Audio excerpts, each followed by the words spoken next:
This week's Torah portion of Parshat Shlach contains within it so many important lessons, but there's one in particular lesson and perspective that I want to share with you that is so potent and so important with regards to ourselves and our perspectives on others. Rav Mati Greenberg in his Sefer writes that when the Meraglim returned to Bnei Israel, the spies, after scouting out the land of Israel, they return to the Jewish people and they say, Vanehi be'einenu kechagavim v'chein hayinu be'eineihem. We ourselves were like insects in our own eyes, and that is how it appears that we were to them, to the people who inhabited the land of Canaan as well. Says Rav Mati Greenberg, and I quote you verbatim as follows, Vanehi be'einenu kechagavim v'chein hayinu be'eineihem. Im rucho shel adam nemucha.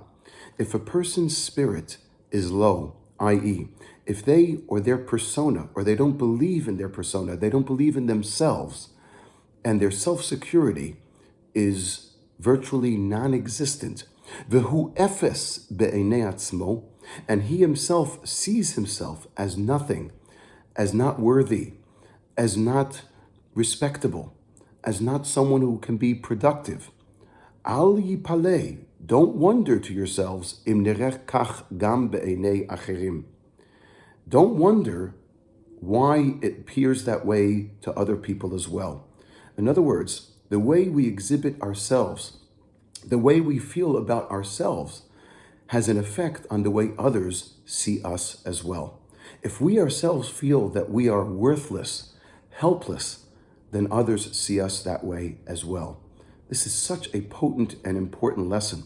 What it is saying is that the Meraglim returned to Bnei Israel, and because the leaders of the Jewish people themselves viewed themselves as insects, then obviously the people around them, the people of Eretz Canaan, the inhabitants of the land of which we ultimately were expected to conquer, would see them as insects as well. It is so potent because what it's telling us is that everything in life comes down to what we would call self-security. The way I feel about myself has such an impact about or how the way other people will feel about me as well. This is so important, and it's something that I know I say over and over again, but I cannot repeat it enough, how important it is not only with regards to anyone and their own self-security, because in the end of the day, our success in life really comes down to our own self-security. How do I feel about myself?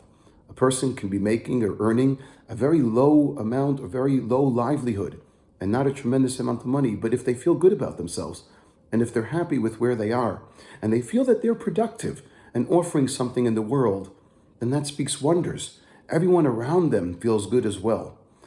And this is the case with regards to someone who is suffering or struggling with a mental health challenge, someone who feels that they are worthless, helpless. If they themselves feel that they are insects, then certainly they perceive that everyone else sees them that way as well. No, when a person is often known, someone who is contemplating suicide, they often will say to themselves, I want to relieve or alleviate my family or my loved ones from having to deal with the burden of me. We have to convince that person they're not a burden. They're only a burden to themselves, but if they start believing in themselves and they start trusting and understanding that they are so valuable, not only to the people around them, but to themselves, then everyone else also will be affected. They will be affected. They will feel secure with themselves. We will provide them with a reason to live and provide ourselves with a reason to see them differently as well. I hope and pray that we can embrace this important lesson from this week's Torah portion, not only affect it with regards to our own self-security, but hopefully be able to share this perspective with others and offer them security as well. Shabbat Shalom.